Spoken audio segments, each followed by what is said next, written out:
gone but not forgotten. History is constantly being revised, edited, and updated, and in some instances, obliterating the actual events that happened here in this nation.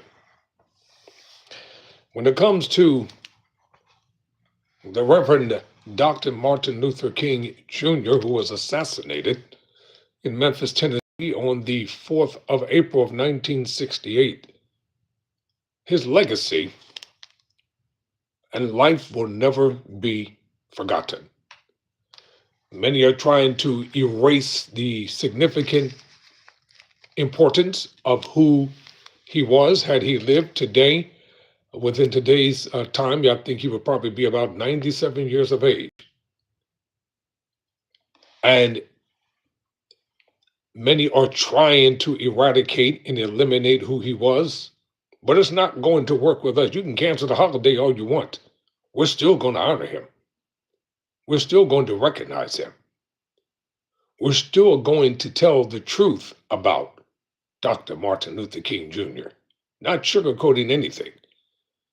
If history can revise and try to make all the white racist, bigoted, slave owning presidents as saints for what they believed and lived for, the framers and writers of the Constitution, they try to diminish Thomas Jefferson's involvement with Sally Hemings and all the children he sired with her.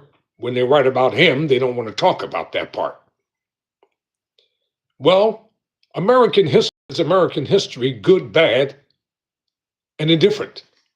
Just because you don't have platitudes for individuals always praising them every hour on the hour doesn't mean that what they said or did wasn't important.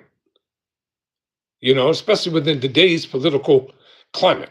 That's how you know something is wrong, because there's too much trying to make themselves seem wonderful and lovable and adorable, and that they've never said or done anything wrong. That's just plain lunacy. Everybody has said and done wrong things during the course of his or her lives. That does not mean that the good that they did is not recognized. I'm a serious student when it comes to history, when it comes to reading and writing.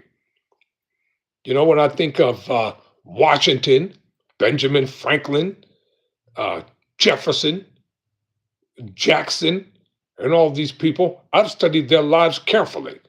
Roosevelt, he was a Democrat, but he was still a racist. Yes, I said it. Racism originated from the Democratic Party. That's where it came from. They were Dixiecrats. But people don't want to remember those days. Well, how can you not remember those days? Just like they had a senator, I think his name was Senator Larry Bird. He's probably passed on by now. He was a grand wizard of the KKK. He reformed his ways over a period of time. But let's just tell it the way it is. I have in my hand this book that I'm reading right now. It's called, by the way, Tyrone Bowman Live. Welcome to the program. It's called King, A Life, written by Jonathan Eig. Yes, I read the heavy stuff, y'all.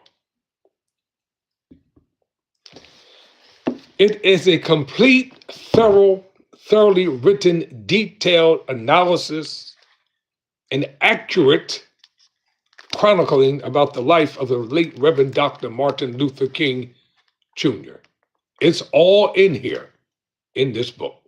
All the good that he did, all the good that he didn't do, it's all here. But it doesn't diminish the fact that Dr. Martin Luther King Jr., you can cancel the holiday all you want. What they're trying to do, they're trying to give a certain individual a holiday, and when they do, I'm going to have a whole lot to say about it, but I'm going to reserve my comment until they do it. That's why they're taking away the King holiday, because they're racist and they're bigots. and they want to give it to one of their own. But as soon as they do it, I'm going to rip it to shreds. I'm just waiting for it to happen. And by the way, let me just say this regarding the upcoming midterm elections while I'm talking. These people are thinking of two things: how to steal it or how to cancel it. One or two things: how to steal the midterm elections or how to cancel the midterm elections. You can tell that they're trying to rig it already. Look at the woman from Venezuela who just gave away her Nobel Peace Prize.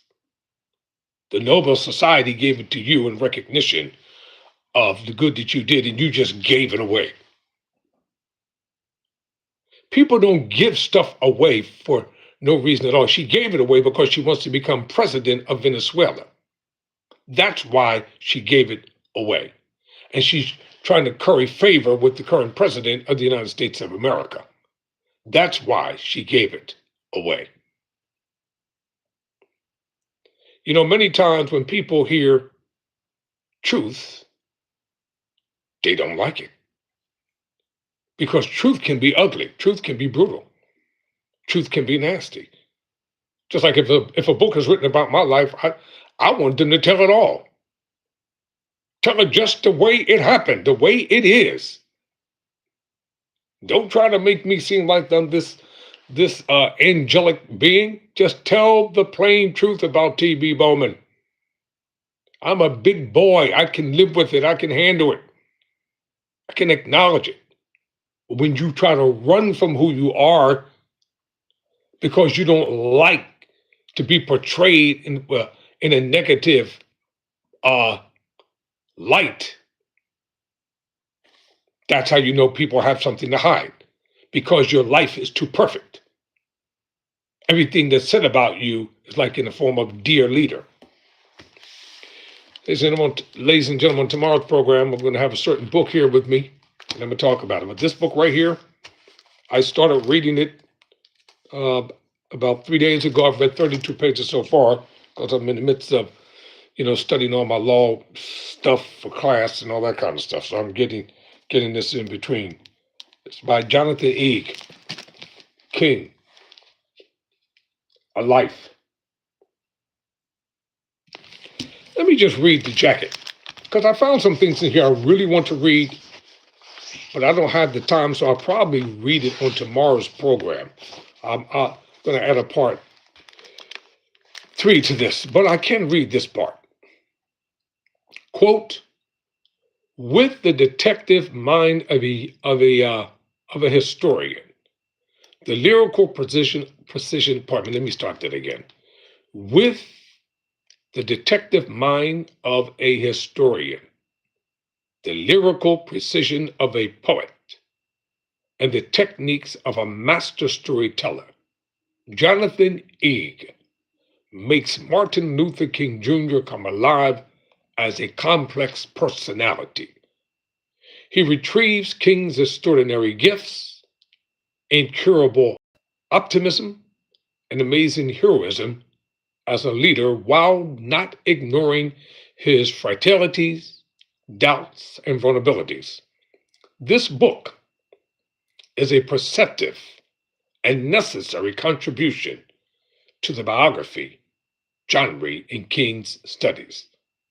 Lewis V. Baldwin, author of Arc of Truth, The Thinking of Martin Luther King Jr. And on tomorrow's program, I'm going to read about 3 or 4 pages from this book, because I'm going to need time to do it. It's going to be a lot of reading. And I'm just going to read it the way it's written. But for today, just going to tell you, you can get this in your local library, just like I did. All right, let me give a synopsis of who Dr. King is, or who Dr. King was. I'm going to have to take a break in it for about a minute, and then I'm going to come back. The civil rights movement, I want to talk about Dr. King. Dr. Martin Luther King Jr. was one of the most important leaders of the civil rights movement in the United States. He was a Baptist minister who believed in nonviolent protest, inspired by the teachings of Jesus Christ and Mahatma Gandhi. Dr. King worked to end racial segregation and discrimination and to secure equal rights for African Americans, especially the right to vote. He helped lead major events such as the Montgomery bus boycott, the Birmingham campaign, and the March on Washington in 1963, where he delivered his famous quote, "I have a dream" speech. His leadership contributed directly to the passage of the Civil Rights Act of 1964 and the Voting Rights Acts of 1965. Dr. King was awarded the Nobel Peace Prize in 1964 for his commitment to peaceful change. He was assassinated in 1968, but his legacy continues to influence movements for justice, equality, and human rights. Wow, this is powerful. Pardon me, ladies and gentlemen.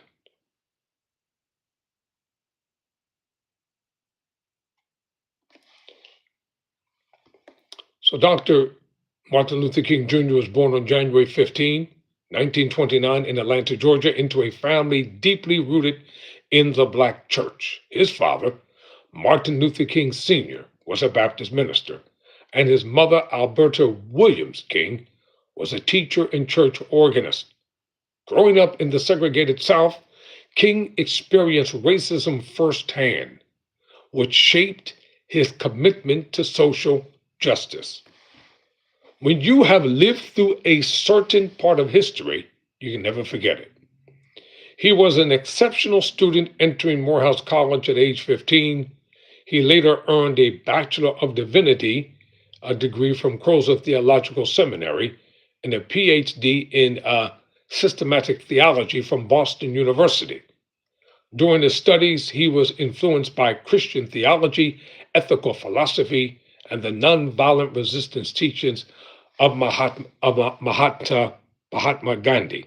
You know, Gandhi was a lawyer. Nelson Mandela was a lawyer.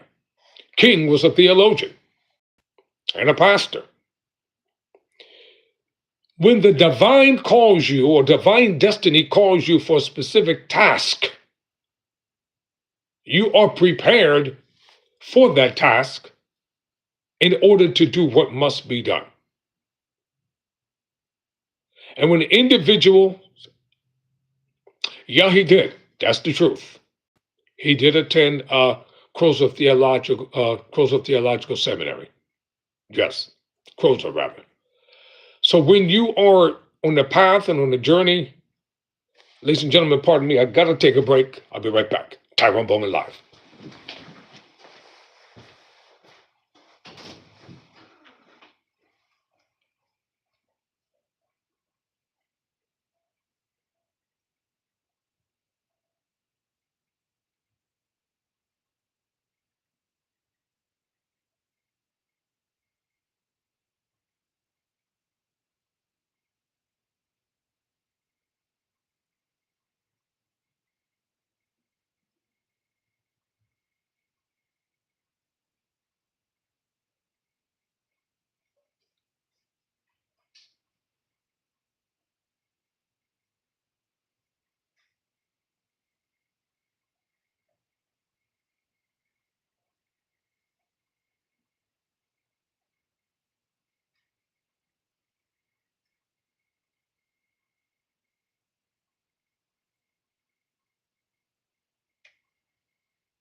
Thank you, ladies and gentlemen. Tyrone Bowman live.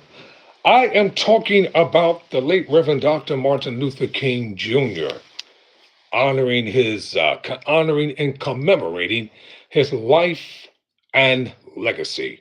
Gone but never forgotten. Whether there's a national holiday honoring Dr. King or not, we are going to continue to honor him.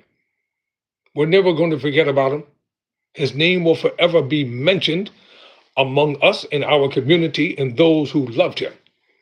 We'll continue to write about him. We'll continue to recognize who he was, what he did, and the entire body of all the men and women from all walks of life, faiths and religions and cultures and backgrounds who collectively organized to bring about a change in this nation. And there is hope for the future. Don't think that all is lost, because all is not lost. Just because a certain tyrannical climate is in the land today and the Hiscarest Nazi movement is in full swing, it does not mean that this is the end of democracy nor America. This will not last. I said, this will not last. Wake up, men and women. But today I'm going to be talking about Dr. King. This is part 2. So I was talking about how Dr. King, at the age of 15, he attended Morehouse College, and he later earned a Bachelor of Divinity degree from Crozer Theological Seminary, a Ph.D. in systematic theology from Boston University. And during his studies, he was influenced by Christian theology, ethical philosophy, and the nonviolent resistance teachings of Gandhi. And he was also influenced very heavily by his father, because his father was a freedom fighter, as was his father's as his father-in-law was a freedom fighter.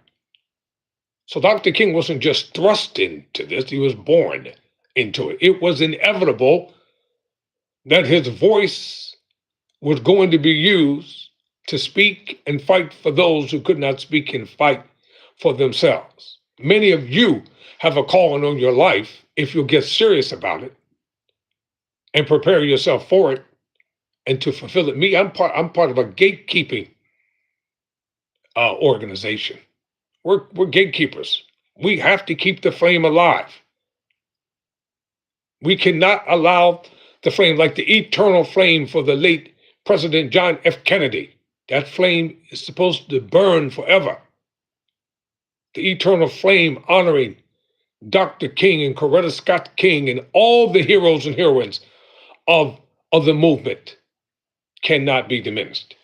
It can't. All right. Dr. King believed that nonviolent direct action was the most powerful way to confront injustice. He argued that peaceful protest exposed the moral wrongs of segregation and forced society to confront inequality. His philosophy combined, well, let me tell you something about King's passive nonviolent resistance philosophy. He learned it from Gandhi, because King started out as a militant. Yes, he was. He was extremely militant. And Dr. King, after visiting India and learning about Gandhi and what he did, he wondered if it could work here in America. And there's an unsung hero of the civil rights movement that individuals don't talk about, and I'm going to have to do a profile on Bayard Rustin.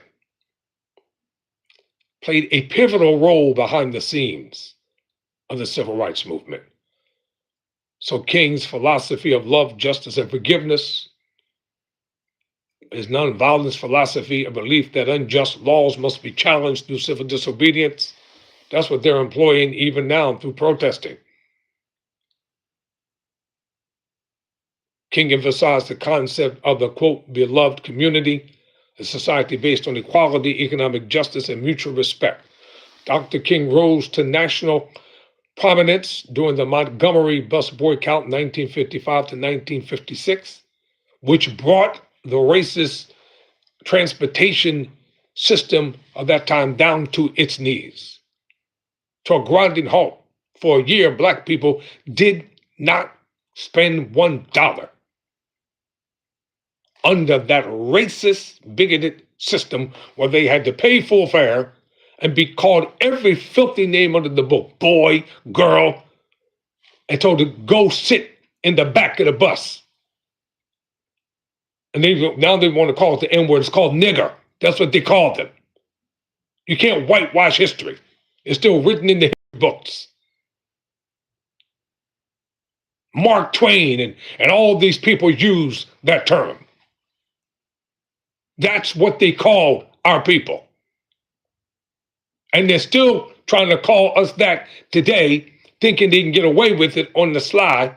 But many of them getting their asses whipped now because the young generation, they ain't gonna put up with it. They'll die before they go and become a part of what our ancestors and people did back then. The shamed, the berating, the jailings, the beatings, the lynchings, the humiliation, the raping of our women. I'm so tired of hearing white racist men talk about black men want white women. I don't want y'all women. Your filthy, dirty ancestors were raping our women, our mothers and grandmothers during slavery. And even after that. Where do you think all these light-skinned people came from?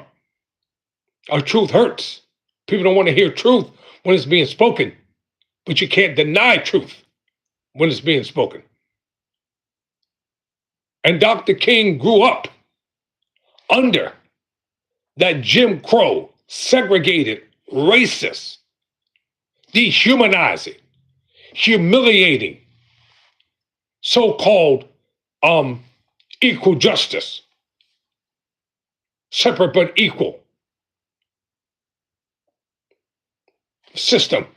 He grew up under that. He heard it. He saw it. He experienced it. His father experienced it. His mother experienced it. Dr. King had people in his family who were former slaves, for real, former slaves. It's all in here. It's all in this book.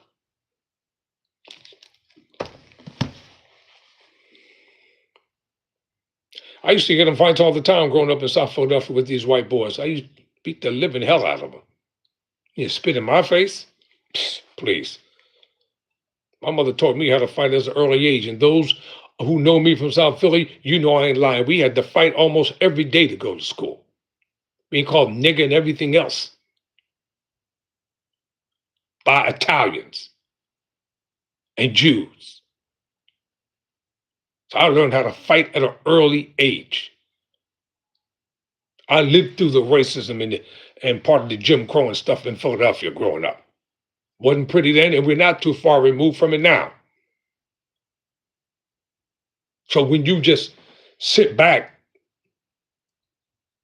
and other people who come from other countries got a nerve to talk about black people, especially when people come from Africa, you come to America and you're going to tell us we're lazy, we're dirty, we're no good. You come from Africa, from Jamaica, and all these places where all the battles have been fought, all the wars have been won.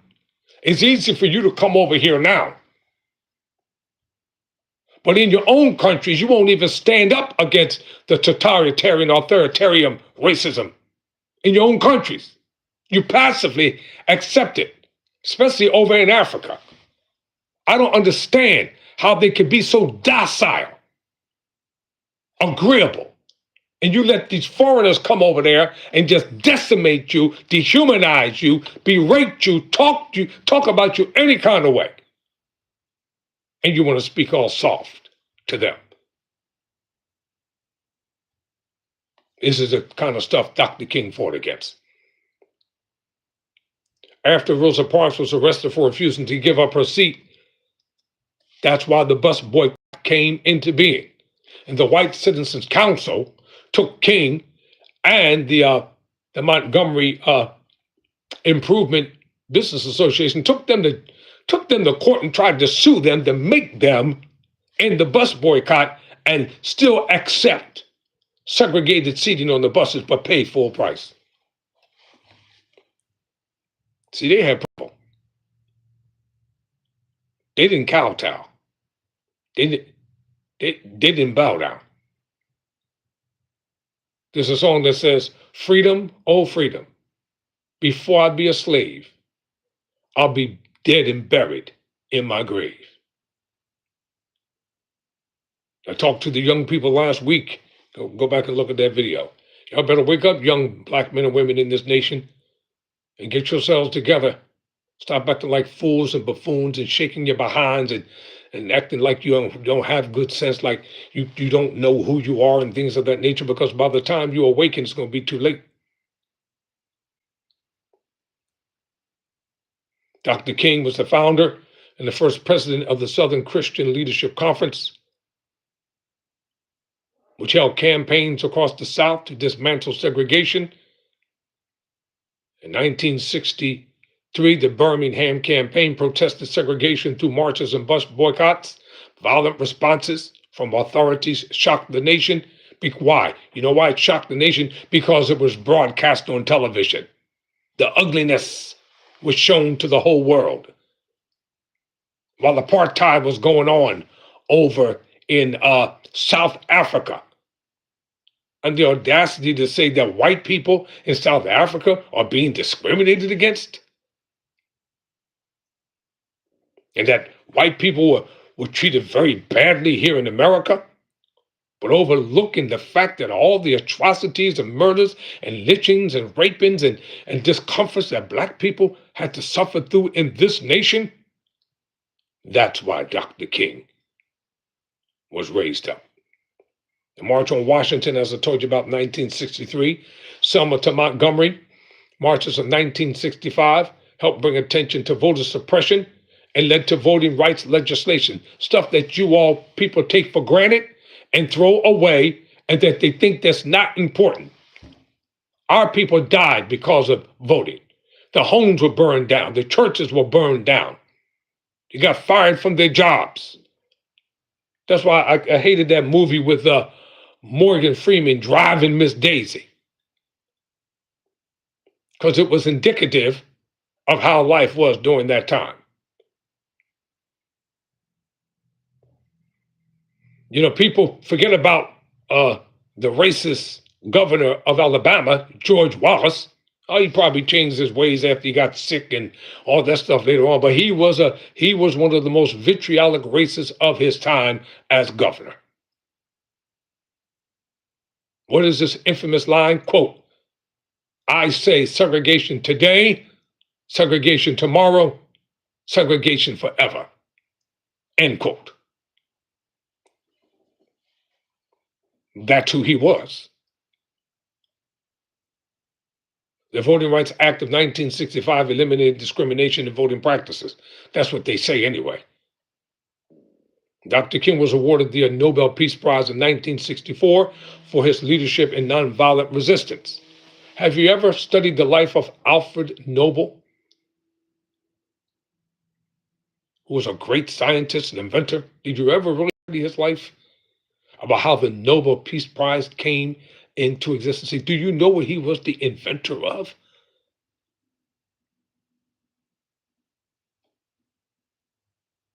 One day he was in his home, reading through the obituary section of the newspaper, and reading about a lot of people's lives and what they would be remembered for. And when he came to himself, he lamented and said, "Alfred Nobel, inventor of the hydrogen bomb." He didn't want to die like that.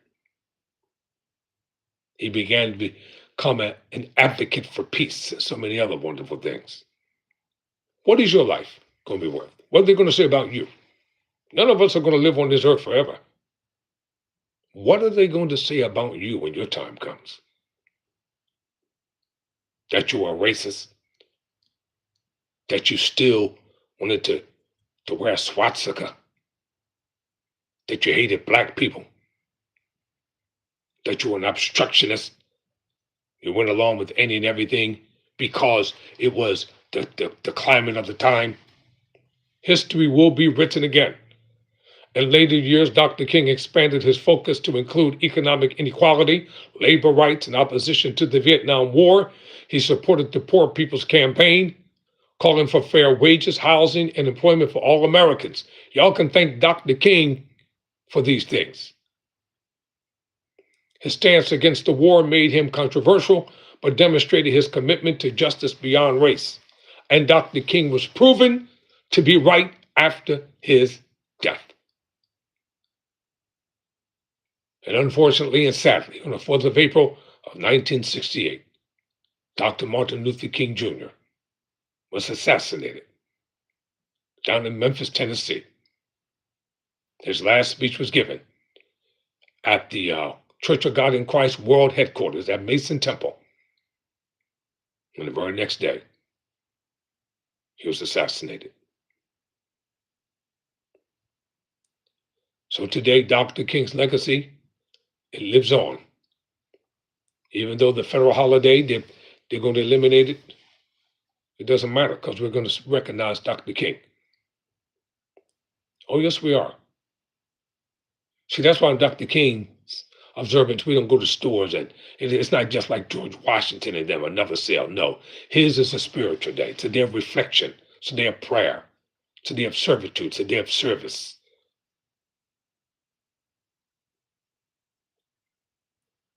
His speeches and writings, including letter from Birmingham jail. You know, I had an opportunity, and I'm going to close by saying this.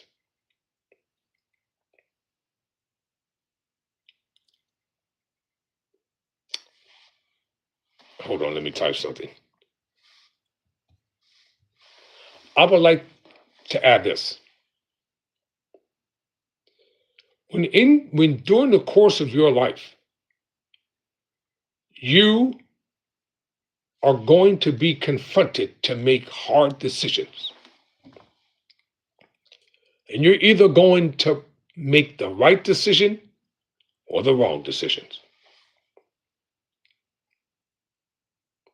Either you're going to stand for what is right or you're going to go along with what is wrong.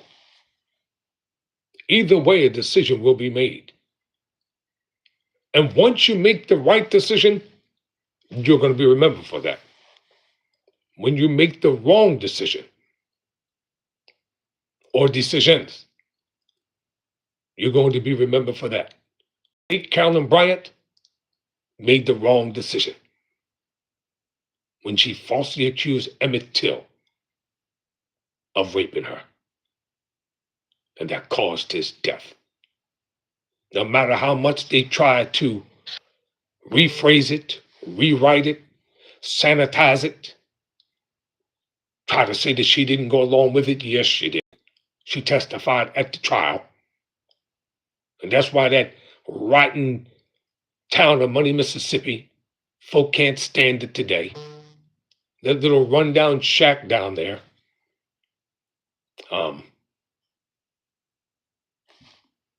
It's a bygone.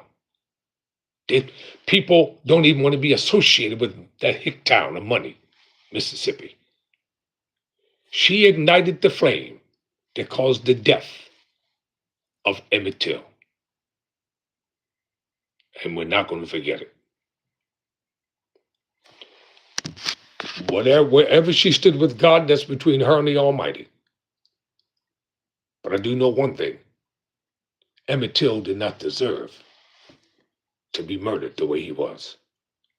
And an all-white racist jury made sure her husband, her brother-in-law, and all of them, they got away with it. But Judgment Day will come, whether people believe it or not. The Reverend Dr. Martin Luther King Jr., he will never be forgotten. Never surrender. Never quit.